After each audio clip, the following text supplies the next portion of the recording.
This episode of the Better Two podcast is brought to you by Kitty Mystic and DM Needham, author of My Days with the Dark Muse, as well as Love is Worth Waiting For.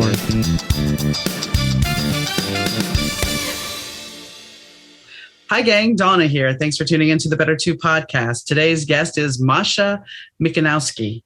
Moshe, well, he went on a journey, and a journey that he decided to write a little bit of fiction about, but not fully about his life. So we talk about his journey of growing up in Israel and moving, and how when he was close to 40, he started questioning his faith and what he decided. So we talk about that, and we talk about his book. So I hope you enjoy the show. Hi, Moshe. How are you doing? I'm good. How are you? I'm good. So you had a major life choice, and your story, I'm going to jump right in because Your story is similar to what a book that you wrote. Mm-hmm. So let's talk reality versus fiction at this point. It's about religion. So you were raised one religion, and you decided at a certain point that this isn't for me. Yeah. And I was raised, so just a bit of background, who I am and how I was raised, etc. And then we can tie it up to the book. So I was born and raised in Israel in an Orthodox family, Jewish Orthodox. And it's a modern Orthodox. It's not like, the ultra Orthodox. If you see some of the show on Netflix these days, they have a few shows that portray the ultra Orthodox, the Hasidim with the payas and the black clad and all of that stuff. But my background is more modern, and modern meaning that we do work in regular work, so we don't spend all our days in yeshiva. We have TV at home. We wear like modern clothing and stuff like that. But we keep our Orthodox lifestyle. So I would wear a kippah always as a boy, and then when I grew up, I did go to a yeshiva, but then I also went to the army in Israel. We keep kosher. We do all the holidays and stuff like that. Now, this is a very, it's a strict upbringing on one hand. But on the other end, it's also because it's modern, you are open to the world. But when I grew up, I went only to boys' schools. It was a religious school. We study half a day religious studies, and in the afternoon we would study general studies. I really didn't have interaction so much with the outside world. And then when I went to the army, that was when I was 18 and I went to the Israeli army, it was the first time that I really interacted with people that are not exactly like me. So I had another guest who grew up in Israel. I believe he lived in Italy for a while. He became a male model, but he also served in the Israeli military. Mm-hmm. So he told me a little bit about it, but go ahead, tell us more. Yeah. So although it's mandatory, to serve, the people that are ultra Orthodox, many times they don't serve actually. So they will have this exempt to go and study in a yeshiva for the men, and for women for religious reasons. But as modern Orthodox, I did go to the army. And it was a bit of an eye opener for me, but I still practice my religion, and I actually practiced the religion for many, many years after I married. My wife she's from a very similar background, also from a modern Orthodox family. We had 3 girls while we were still, practicing our orthodoxy, Jewish orthodoxy, and it wasn't like something that happened to me when I was young. It was more later in my life. We moved to North America with my job. In the army, I was a software developer, and then when I finished my service, I went to regular work, outside, and they sent me over to the US. I was in Michigan for 6 years, and then I had to, my visa expired, so I had to leave the States. and I moved to Canada, where I'm today in Toronto. And throughout that time, we lived in modern Orthodox environment with, many friends that were similar to us. And I had, I was nurturing doubts and nurturing questions about it as time was going by, but I was very conformative in my lifestyle. So, this is a lifestyle I knew. This is a lifestyle that I felt comfortable with. This is a lifestyle that my parents and my siblings and my in-laws and my everyone were practicing. So I was practicing it as well. And later on, I was probably around 36, 37, that I decided after, like soul searching, maybe towards my midlife crisis, who knows, but to see, is that really something that fits me? And I had to tell my wife, I have to tell my kids, and we explore things together. What does it mean? Like, if we change that lifestyle? And, the rest is history. Well, and the thing is, when you're that age, you do start questioning things. It's like, well, is this really, was this what I really wanted? Or is this something because it's comfortable and I learned it and I grew up with it, that it just fits like an old shoe? Yeah. I understand a little bit what you're talking about, because in Chicago, we do have a large Jewish population near Skokie. And I used to have to drive right through there to get from my job to my apartment. So it would be very common to see people walking in the street dressed in full garb. And I know that's not the proper terminology, and I apologize, but I also don't want to say the wrong thing. My stepfather was Jewish, but he was born and raised here. His parents were from New York, and they had immigrated, but they never really practiced faith. Yeah. And there is also that thing, when you are an immigrant and you move from one country to another, you tend to find the people that are similar to you and to get you help adjust, to the new environment. So that's what we always were attracted to, for these reasons, but also for practical reason. When you're Orthodox Jewish, you keep the Sabbath, so you don't drive on the Sabbath, and you have to go to the synagogue. So you have to live in the area where it's a walking distance from the synagogue. So everyone will live around the same area. So if you drove over there on the Saturday, then for sure you saw people walking around. I actually I used to live in Michigan, in Oak Park, Michigan, which is also quite a lot of Jewish people there. And we would drive sometimes to Skokie to get some kosher food, because there are some good restaurants over there. So some people would drive for 4 hours just to eat over there. Wow. But yeah. I mean, it was a very prominent town. I haven't been in that area for about 20 years now. So I'm pretty sure it hasn't changed much, but then again, you never know. Yeah. So what made you ultimately, did you completely change your life, or did you just explore and say, okay, we're going to keep these parts, but not these parts? Yeah. So being Jewish and Judaism is still important for me, because it's not just a religion, it's also a culture, and like the holidays and keeping kosher, just because you want other people to be able to come to your home and eat in your home, and things like that. And also, mainly because we were not in Israel, we were not surrounded only by Jews, but by many other people. We still wanted our kids to be able to learn, what does it mean to be Jewish, and what are all the traditions and stuff like that. So we didn't want to completely get away from that. Right. And that's what we did. We kept the house kosher, for example. The kids, we moved them to public schools, but they did take Jewish studies in Sunday schools and stuff like that.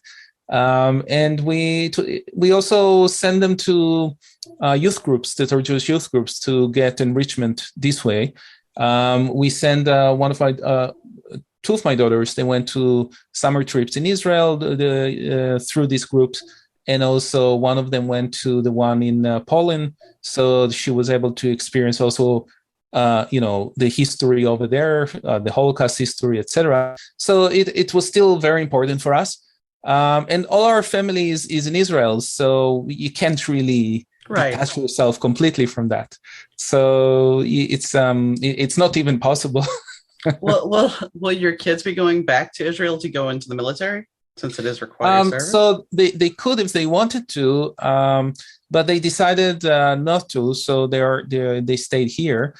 Some kids, what they do is they will go for like a gap year after high school before they start university. They also decided not to do that. They got, because they don't live in Israel, they live outside of Israel, they got this special exempt from the IDF that, they can still come travel to Israel without being snapped and make them go to the army. So they understand that people, if they don't live over there, it's a bit hard for them to commit to that. Yeah. Well, that's good that they recognize that, because I'm not sure that every place would. If you're a citizen, well, then you should be doing this. So, what made you decide to write your book? Yeah, so the book is completely fiction, so it's not about me, but it has some of my background and some anecdotes and environments from my background. Now, I always loved to do stuff creatively. I loved painting, and I loved writing, and I loved doing different things. And it happened actually 8 years ago. I had this idea for a story. Well, it wasn't even an idea for a story. It was an idea of a what if. What if something like that would happen? The name of the book is The Resurrector, and it's a translation from the Hebrew words Mechaya Mitim, so the one who resurrects the dead. And the idea was, what if someone will come to a family or to a person that one of their loved ones is dead, and he will make them alive again for them. So I had this idea 8 years ago, and my daughter, she was in grade 9, my oldest daughter, and she decided to participate in NaNoWriMo. NaNoWriMo, for anyone who doesn't know what it is, it's the National Novel Writing Month. In November, usually. In November. So every November, for 30 days, people all over the world are sitting down and writing 50,000 words novels. So she said, okay, I'm going to do it with some friends. Some of her friends want to do it. I have an idea. And I told her, oh, I have an idea also. Let's do it together. Because I want to encourage her to really do it. She loves writing. I didn't know what will happen from that. But at the end of the month, I had a story. And then I started editing it. Now, the thing about the story is that I knew that it's easy to write about something so I put in the story like my background city and my background building, and I envisioned like how my different places in the city looks like, and then I put them in the story. So a lot of that is in there, and people, when they read it, they actually tell me it's like I'm taking them to that city, or even if they've been there, they're like, oh yeah, we can see that. We can see that city in there. Or how the apartment looks like, how some of the cultural or aspects of living are, and things like that. So that's what I put from me. And then also the characters. So, every book you have to create some tension between the characters. Something have to happen. So it's a family with a very similar background to mine. And one of the sons in the family, he is not religious anymore. So I kind of like knew how it felt. So I was able to also put myself into that. And that's the best thing to do as a writer, is to put yourself into the character's place. So it's authentic. Exactly. It's easier to put words in their mouth. It's easier to almost know what they're going to do next if something happened to them. And then it feels right when you read it. So that's what was important for me as well. I mean, writing is like acting. You have to live in the moment when you're writing. If you're not, then you're not really putting enough emotion or passion into it. And there's a good chance your readers are not going to engage with you. Definitely. And I was worried all the time, because when I wrote it, thank God my family is healthy. My parents are here with us. So I didn't have to go through this type of, sad moments in the life or tragedy. So that was one of the things I was worried about, that I will not convey it enough in the right way, as if someone that did happen to them. My wife, she lost her mother 6-7 years ago, so I kind of try to see how she feels, but it's one thing to see it from outside and another thing to actually experience it. I hope I will not have to experience it for many more years. But that was the main worry that I had, where with other areas, I wasn't so worried because I knew I'd been there. I knew I've done that. Yeah. I mean, that's the thing. It's like, if you're experiencing it from somebody else's point of view, you can, and because it's a close family member, you can kind of get the gist of it, but you don't have the full power. Yeah. But it still gives you enough as a writer, if you're good, to be able to pull from that. Yeah, exactly. And that's what I hope that I was able to do. Well, if people have complimented you on your book, I would assume that is the case. Yes. Thank you. So do you plan on writing more? I mean, I see your artwork behind you, so we do know that you paint, as you said. So are there more books in the future, or was that just a one-off thing? I have more books in the future. I already started writing my next book. It's not related to this book at all. It's actually a book I wrote the next year in the NaNoWriMo 2014, but I never really edited it. I never worked on it since then. And this one is more local Toronto story. Also had a bit of fantasy in it. I like that type of strange things that can happen. Mm-hmm. I actually wrote it on the subway. So I wrote it every day when I was going to work and back during NaNoWriMo on my phone, and then sending it to myself and edit it to the master file. Well, however you can write, that's the thing. Exactly. I mean, wherever you can find the time to do it. Exactly. Because there's a lot of time where it's like the idea comes and you just don't have anything else to. Mm-hmm. I remember before we had phones like this, I was working at a job at Montgomery Ward, which is a now defunct department store. Mm. And I was working as Christmas help in the paint and toy department, which why would paints and toys be in the same place? I don't know. But I remember all I had was scraps of receipt paper to write on. So I'd sit there and I'd pull out enough receipt paper and I'd go in the back and I'd write down what I could for my story and then tuck it in my pocket. Yeah. Yeah. But now, you can just turn this on and record and there you go. So that's true. I mean, I'm not so much about, dictating and stuff like that. Even with messages, when people send me messages and it's a voice one, I'm like, it's a bit weird to me because I like texting or writing. Mm-hmm. But yeah, whatever works for you. Mm-hmm. Exactly. So what do you do besides painting and writing? I mean, what is your other passion? I mean, are you passionate in your job? I mean, you're a computer programmer, correct? Or software? So of course. I started as a computer programmer, but these days I'm actually, I kind of, during my career, I moved to product management. And product management is the area where you kind of between the business and the development, and you find what problems to solve and creating value to the users, the business, etc. And that's really what I'm passionate about. I talk a lot about this also on LinkedIn and other places. I have a podcast with a friend that we started last year about products that product managers are using. So that's another passion that I definitely have at work. And it's really important to find passion at work because otherwise you're getting really, really bored. So I'm happy that I like that. Well, I mean, besides being bored, sometimes it can become toxic if it's too bad. Yes. I did have a gentleman who is an inventor. I've had a couple of inventors on the show, and he talked about how he realized at a certain point that while he invents things, he's much better. He wrote a book basically with all the mistakes about being an inventor.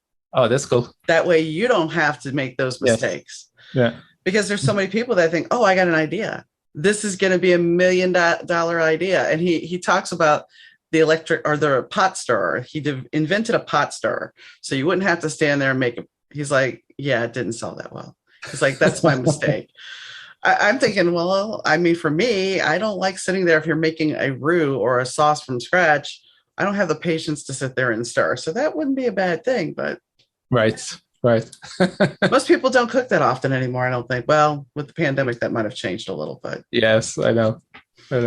So I know that there's a lot of news up from Canada right now about a trucking issue, about the trucking protest or trucker protest. That's not anywhere near you, though, is it? No, it's not. It's more, in Ottawa and areas like that.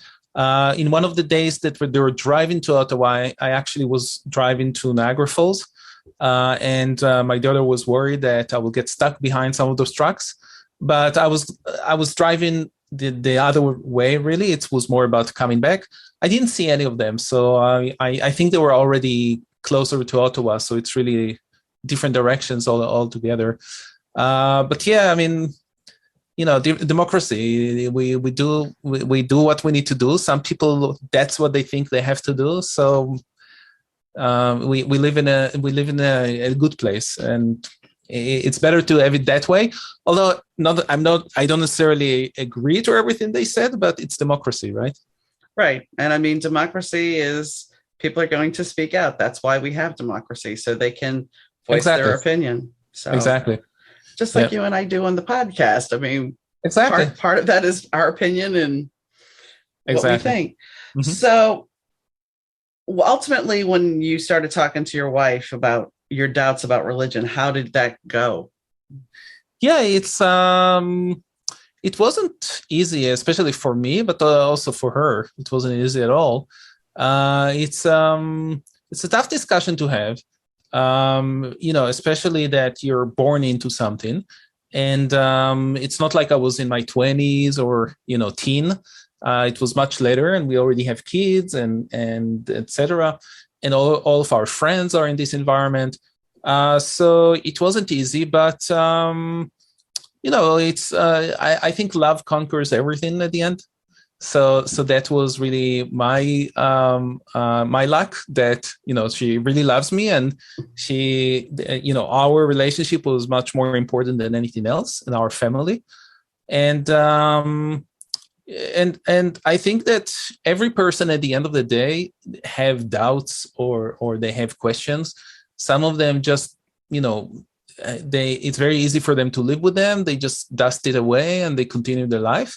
And some of them, if it happens that, either internally, like it happened to me, or externally, like someone kind of forced her to look into it and really put it under a magnifying glass and think about it and think what she wants, then, people can change, or they can change the way that they think, or they can evolve or become, I actually usually say that people don't change, but I'm kind of like, I think that I didn't change in many other ways. I think it's more like I said before, evolving, or more like adjusting. To change it's very hard, especially if things that we are doing since we were little, and not so much talking about our practices or our religious stuff, but more personality or how we. Like, I'm a conformist, but being a non-conformist is very hard for me. And that was like breaking that. So it was much harder for me than it was hard for her, because she's not that much of a conformist. So I think that that's what helped me as well. Well, and I mean, we sit there and we think, okay, this is how I'm supposed to be. This is, who am I going to disappoint now? By coming out and saying this, who am I going to disappoint? And that's a major thing, because especially the tighter your family is, the harder it is to come out and say, I know I was born into this, but I'm kind of having some doubts. For me, I live 1,000 miles away from my dad, and I'm perfectly okay with that. And we text each other every once in a while, but I'm perfectly okay with that. We've been like that for a long time. But there was still a fear of me disappointing him at a certain point in my 30s. So we go back to the 30-year-old. My 50s, I don't really care. Exactly. and we're changing that way as well. As we mature and get older, we have to live our life. I mean, we can't live someone else's life all the time. And we also we moved from Israel in our early 20s, so it's been many years since we moved. And back then we were much more like, are we hurting our family in Israel by not being there, and also are we hurting them if we once this change happened? And we always think about it, but at the end of the day, you have to live your life the way that works for you. Yeah. Of course, if you don't hurt anyone, and that's where we're like, and especially growing up in this environment, the Jewish guilt is very ingrained into you. So. I'm not Catholic, but I grew up in New Orleans, and there's a lot of Catholic guilt there. And my friends pick on me about, man, you got some Catholic guilt. I did go to Catholic high school, but yeah, we let guilt. Similar. Yeah, we let. And here's the thing: who put the guilt there? Society, family. I mean, and religion. Mm-hmm. Yes. Yeah. I mean, my dad's mom, until the day she died, would read the rosary every night. So she was a staunch Catholic. Mm-hmm. The rest of the family, not so much, but I still got sent to religious schools. Yeah.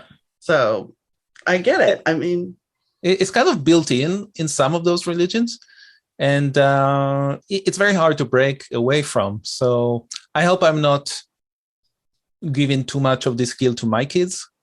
That's my hope, but who knows? Well, it's always, I'm not going to be my parents. And then somehow inadvertently, you're one day saying something to your kid and you're like, oh, exactly. No. Exactly. Yeah. Again, another thing of getting older. Mm-hmm. Exactly. So I'm going to take a break right now, and we'll be right back. When I discovered Buzzsprout, I was about 30 or 40 episodes already in, and I thought, I really think they have a lot of opportunities here and a lot of options for me to explore, but it's going to be a lot of work to move the podcast. Wrong. It was so simple. It was a click of the button and everything transferred over seamlessly. And bonus, I got a website out of it, a website that has all my social media links for the podcast, and everything in there is central in one place. What could be more convenient? I mean, honestly. Then, besides that, couple of clicks of buttons and I'm on every major platform. It was simple. And you want to build your audience, you want to be on every platform you can. And also the other thing was analytics. The analytics were top of the line. So if you have a podcast already and you want to move it, I would highly recommend doing it with Buzzsprout. And if you're new to the podcasting business, Buzzsprout is the way to go. And right now, if you follow the link in the show notes and tell Buzzsprout we sent you, it'll get you a $20 gift card if you sign up for a paid plan, which helps support our show, and we would greatly appreciate it. The only thing is, remember, before you freak out if you don't get it after you get one paid month, it takes 2 before you get that Amazon gift card. So, check Buzzsprout out. I'm sure you would be happy, and let's create something together and come over to Buzzsprout. All right, and we're back. So I want to go over, you had some messages that you like to talk about, and one of them is, do communities have the power to help us rise? Which kind of goes back to what we're talking about with the protest, with the trucking protest, because these people are trying to make a statement. They're trying to elevate things, I guess, to make people notice. Mm-hmm. Yeah. Yeah. So tell me your perspective on how communities can help us. Yeah, I think that this is actually one of those strengths of religious communities. And I'm bringing that perspective from growing up this way, that when you are in that type of community, it really helps with the feeling of belonging, helping when you need help. Like I mentioned before, when you move to a new place and you find your community, it's much easier to find it. Everyone has the same goal, the same life cycle. You go through the same life cycle, so you know what is expected of you. You know what is expected of others. So it's really make life much more structured. And for people that like structure in their life, it's a very good thing. And so that's where I'm meaning by, it make you rise. I put it as a theme, as a question or a theme for my book, also because, the book is in that environment, and then you have this event in the life, which is a death of a family member, and then you're like, okay, so you have one family member that is a bit away from that because they're not religious anymore, and then you have the other family members that are still in that environment. They all come together to the same place because now they're mourning a family member, and then something strange happened to one of them, and then how does all of that impact them, and can the environment around them help them really resolve these issues? And I don't know if I even have an answer to that at the end of the book, because a lot of it is it's an individual journey for each one of them. And yes, the journey is always impacted by what they're doing with other people and how the other people interact with them. But at the end of the day, it's a very interesting question to me always. And it was always a question, when I decided to change my life, what would happen next? Does that mean that I'm losing that community? And that sense of community was very important for me as well. So it's probably one of the reasons why we still, we didn't move. We're still living in the same place. So many of our friends are still the same friends, but we still created a new community around us of more of Israelis that live here and they're not from religious background. I would have some of those friends back in Israel, but not too many, mostly from the army. But most of my friends will be from the same background. And that community that we kind of join into really help us also, kind of move on with our life, because we're not stuck in between.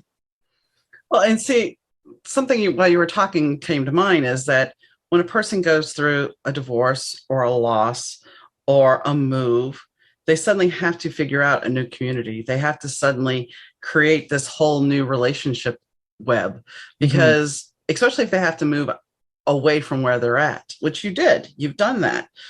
So you depend on community to try to get you acclimated and situated and bring you comfort, because otherwise everything feels foreign and you don't really feel like you belong.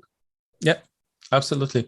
And I felt it a few times in my life, moving to a new place, a new language, and then moving to, and I did it, more than once, the new place, not the new language. No, I know. That was the condition when we move out of the state. We said we want to keep living in North America, but we don't want to learn either Spanish or French. So Toronto was the best next thing. But I experienced that, and then I experienced it again when I moved my kids, for example, to public school, and it's a completely different environment, completely different community. And I had to kind of get used to it myself. I felt like a foreigner over there in the beginning. I understand. I spent most of my schooling in private schools. The first time I ever went to a public school was I failed art because I had a conflict with my teacher.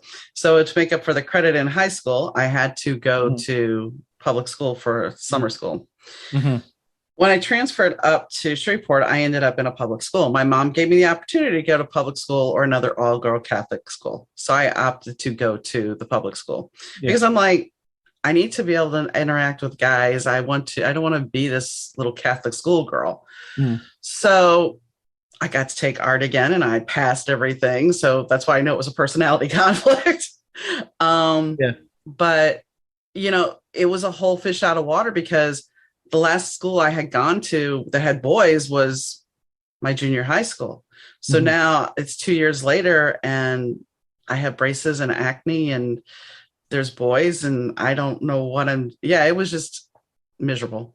I should have went to the girls' school, but I was miserable.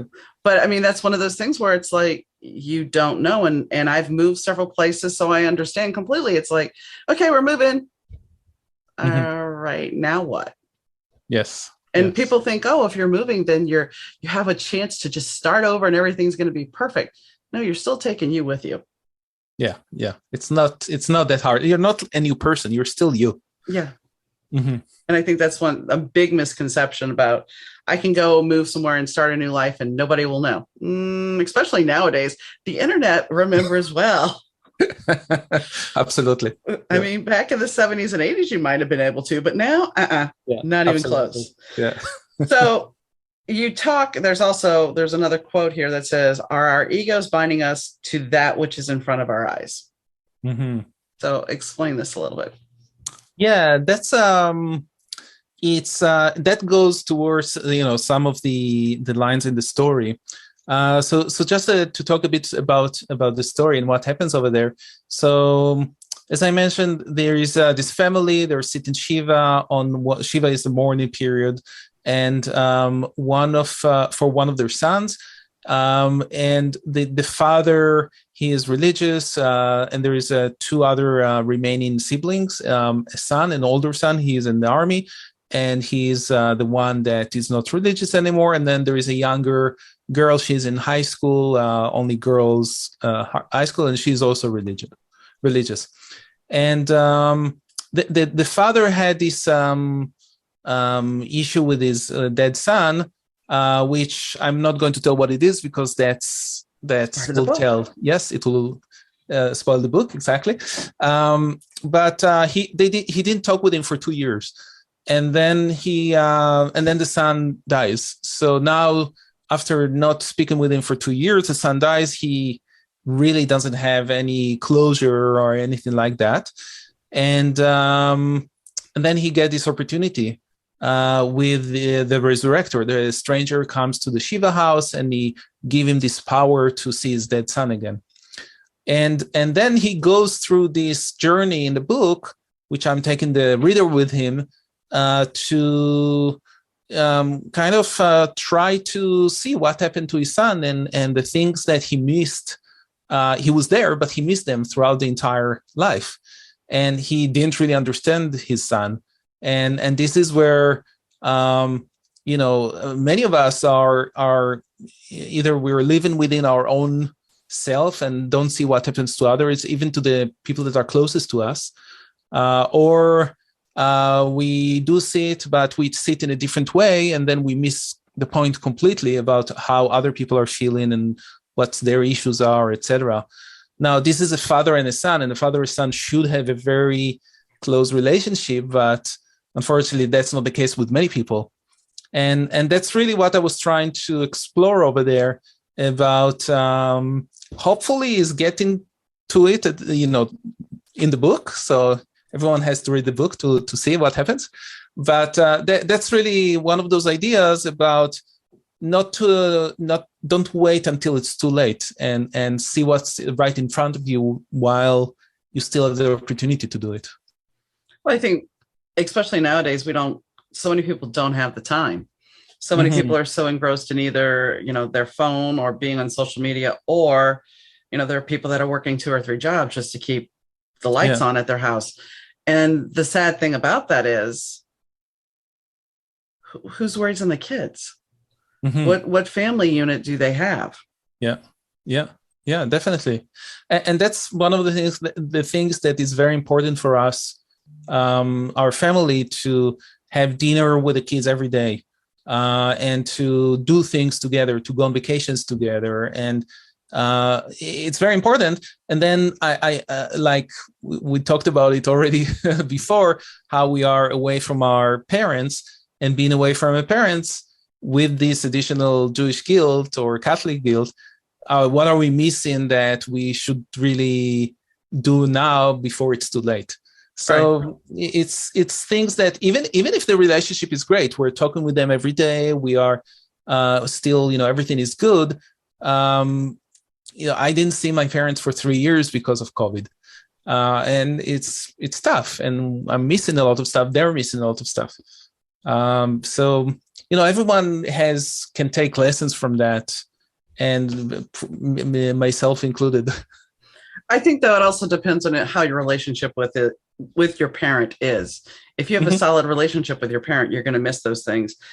And, if you don't, then there's a couple of ways this can play out. You can try to figure out how you can reconnect with the parent. If the parent does not, if you're not going to reconnect, you're not going to reconnect. And then you have to kind of go, okay, this is the way the relationship is. There's no changing it. I'm accepting of it. They were the best parent they could be. I'm now living for me. Yep. Yeah. And that's true as well. It's like that with every relationship. You can only do your part. You can never do the other person part.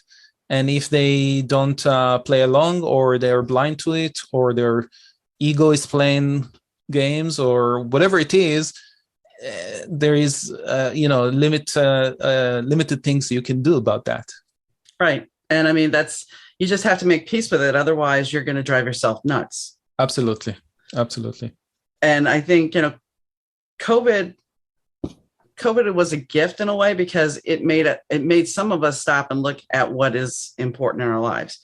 Other people, it's made them unhinged, but that's neither here nor there, I guess. But when you see people we just had another shooting today at a grocery store. For what? I don't know. I only knew that there was a shooting. But when you see somebody like the Karens on social media yelling because somebody didn't do something, when did we decide that social discourse, that there's discourse, and then there's just obnoxious discourse that's being a little bit bratty? Yeah, absolutely. And that's where people don't really think. That's where they don't see what's in front of them. That's part of it. They think about themselves. They have knee reactions, rather than thinking a bit deeper or a bit wider than their own little circle. Like the person calling the police because their sandwich wasn't made right. Why would this has happened more than once? I hate to say it, but oh, no. I know when I sit there and hear something like, oh, this can't be real. But then I know by having an insurance claim where somebody put an electric heating pad into a microwave oven and caught their kitchen on fire, and wanted the insurance company, meaning the product company, the heating pad company, to pay. Oh my God. For not only the heating pad, but the microwave and the whole damage to the kitchen, and did not understand why it was their fault. Yeah. Some people are just out of the world. Yeah. So you just go, okay. And then you were like scratching your head. Why did they write these little words here about not putting it in the microwave? Well, when I got that claim across my desk, it suddenly became clear as to why we have such idiotic warnings on products sometimes. Yes, because before I was like, there's no reason for this. And it was like, oh, yes, there is. Because of the people.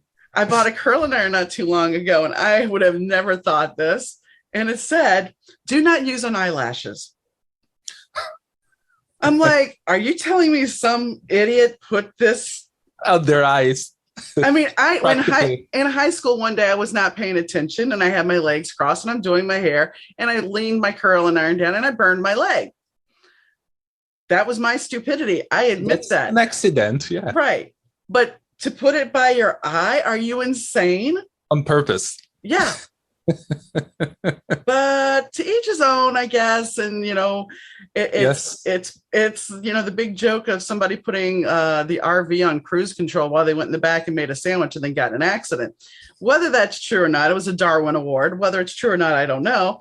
But the thing is, I wouldn't be surprised. Yes, exactly. I won't be surprised. Because people do some crazy things. So I want to go to another topic thing that you had is the unexpected lurking around the corner. Mm-hmm. So is that referring to like death, or is that referring to an opportunity? Yeah, it's a good question. I think it can go both ways. And it can also, goes towards the magical. Mm-hmm. I always tend to think about the magical and stuff like that. And I know, and that's really an interesting question, also relating to everything we talked about before, about religion, because religion believes in a lot of magic and a lot of miracles and stuff like that. So, what is, how much tolerance each one of us has to believe in stuff like that, and then to either take control over our life and situations, or wait for something to happen. Because we believe in a higher power, or we believe that if we pray hard enough, things will happen and stuff like that. Now, definitely there are situations like if someone is sick, there's this situation, of course, believing in a higher power and praying for the higher power to heal you is one thing. But also, if you will not go to the doctor and you will not treat yourself, then definitely, you're not in a good situation. But yeah, what you're saying is also an interesting point, about death as something that we hear many stories about people that unfortunately, departed way too early, or opportunities that we don't think about. So there could be lots of many ways to look at that. Yeah, and that's the thing. It's like, we look at the world as, okay, it's only here and now and in this minute. And I've talked to women before because they're like, well, my husband handles everything. My husband handles all the money. And this is people that are younger than me. So they're in their 20s. And I'm kind of mortified by this, because in this day and age, we have the technology to be able to share this stuff. Mm-hmm. So my question to them was, so what happens if your husband gets in a car accident? Mm-hmm. And gets killed? I don't know. Are you going to be able to access your bank account? Well, yeah, I got the debit card. Do you know the passwords for the bills? Mm-hmm. No. Okay.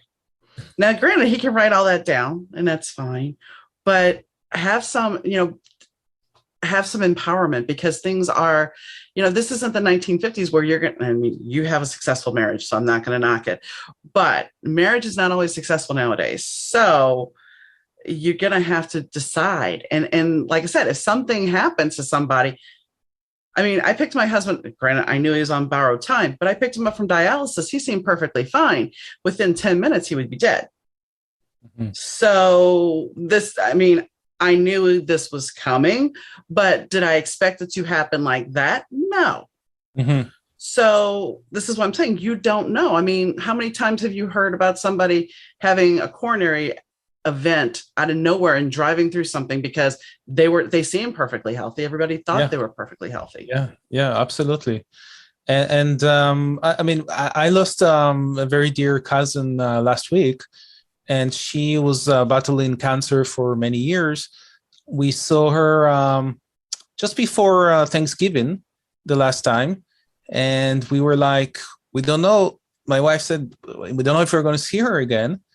And I was like, no, of course we'll see her. I was very like, nothing can happen. It's like, mm-hmm. I kind of like, I knew that she's, she's very sick, and I knew she's battling it. And I knew that right now the doctor said there is nothing to do anymore. But I thought she will have, at least another year or two. And she passed away last week. And I was like, as much as I was supposed to be prepared for that, I wasn't. No. Yeah. Nothing ever prepares you for it. I don't care how much, how well you think you're prepared for it. Nothing ever truly prepares you for it, unless you are sitting in the hospital room next to the person when they take their last breath and you've been there for a bit. That is the only thing that will prepare you, because the inevitable is there. But if they are appearing normal, no. Yeah. Because your mind has that way of putting it in denial. Of course, absolutely. We don't want to believe it will happen. Right. Absolutely. We try to sugarcoat things so we can keep going, and just one more day, we'll have one more day. That's it. The next day. I can't tell you how many times, and I didn't know about that I was living my life this way. The stress and anxiety that you put yourself under when you're living with somebody terminally ill. You're like, okay, we made it today. Tomorrow will be fine. I hope, in the back of your head, you're going, I hope I don't wake up and find him dead in bed, because you don't know. So there's always these little thoughts, and it's insane and intense. So, yeah. Anyway, is there anything that we have not talked about that you would like to cover? We covered a lot of stuff, so I not really. I mean, I think that I hope people will, go buy the book and and and enjoy it, and get in touch with me, because I would love to. That's one of the things that I really enjoy, seeing how I create value to people. So throughout my career, when I build a product, it's about creating value to the users. When I painted, it's about making people happy with this painting. When I write, it's about would they enjoy the book. So sometimes it's very hard when you put it out there and you don't give. It's like all crickets, or Yes. people maybe enjoying it, but they don't even come back and telling you. Yes. So I love it when people do come back and they said how it affected them, how it impacted them, if they liked it. Even if they didn't like it, it's better than, if they don't come back and say something. True. I mean, it's better if if they're going to give you a 1 star and no comments, or 3 stars and no comments, you can't improve as a writer. So people really need to leave some kind of feedback, because it helps. It helps you make you a better writer. Exactly. And that's what I hope. I want to continue writing. I have that other book that I want to finish this year. That's my goal, to complete it this year. Maybe we, publish it even this year, but I worked on this one. I will publish it at the beginning of January. So it's fine if I will publish that one also in January next year. But definitely to get feedback from people is, and that's actually how I plan to do this second book. I'm planning to pick up, people that will be interested, of course, to do that. They can reach out to me, and I'm going to pick up around 20 or 25 people that I will send them each chapter as I write it or as I finish editing it for their review, and to get their feedback on the chapter. So this way they can read the entire book as I write it, but give me the feedback, and then I will rewrite or revise it based on all the feedback to make it a much better book. So you're looking for beta readers? I'm looking for beta readers, but not at the end when I finish the book, but as I write it. Right. Yeah, so I'm trying to make it even kind of like, I don't know if deeper or more interactive, or I'm trying to apply also things that I do at work for product management. I'm trying to think about it as a product. How can I get feedback as soon as I can, and based on the feedback, make it better, faster. So that's the idea. The only thing I will say is just make sure you vet them, because you don't want your book on a pirate site. Mm-hmm. Yes, true. So I need to pick up the people that I know. So that will be easier. Because I pre-sold my first book, I'm trying to reach out to that community first. So I pre-sold it to, most of them were people that I know. Maybe 90% or 95% are people that I knew. And a few of them also were the beta for the Resurrector. But that was when I had the full manuscript. Yeah. Well, I thank you for your time and coming on the show. And I wish you great success in all your endeavors. Thank you so much. That was a pleasure. I really enjoyed it. So, Moshe, we had an interesting conversation. Having faith for so long and doing these traditions for so long, and then deciding one day, hey, maybe this isn't for me. I think that we do that a lot in our lives. We sit back and, maybe there's a food you used to eat. And I know this is really making this a microcosmic thing, but maybe there was something that your parents made that you absolutely deplored. My mother used to make vegetable soup, and she used to use Veg-All, canned Veg-All. And I remember every time she'd make the soup, I was just like, oh, great. I'd go find the meat that was in the pot and fix that and eat that. But the vegetables were just not something I wanted. And for anybody that likes Veg-All, I'm sorry, but that's just me. But it was something that, the last time I had it, I can't tell you. And I'm glad I haven't had it in a long time, because it just wasn't something that I wanted. So when we start unpacking things, whether it be people in our lives, family members, traditions, whatever, there comes a certain point in our life when it like we were talking about, we have to decide that we're going to own our lives. And you can choose to do that, or you don't have to. It's your choice. And that's the thing about life. We have free will and we have choice. So I think that, his book sounds very interesting. I'm going to pick it up and read it because, we all go through these things. And I think there's some common themes in his book that all of us can relate to. So on that note, yes, wrapping up another podcast. On that note, if you want to be a guest on the show, drop me a line at Donna, DAUNA, at better2podcast.com. That's Donna at better2podcast.com. You can also leave me a question, comment, concern. If you want to leave a review, you can go to podchaser.com or Apple, and you can leave a review for the show there. And if you want to catch up on an episode, you can find us on most sites, or you can go to better2podcast.com, and there's all the episodes right there, as well as our social links.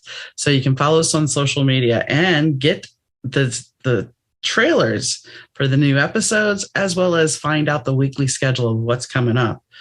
So I hope you have a wonderful evening, day, weekend, whenever you're listening. And I'll catch you next time, guys. Bye.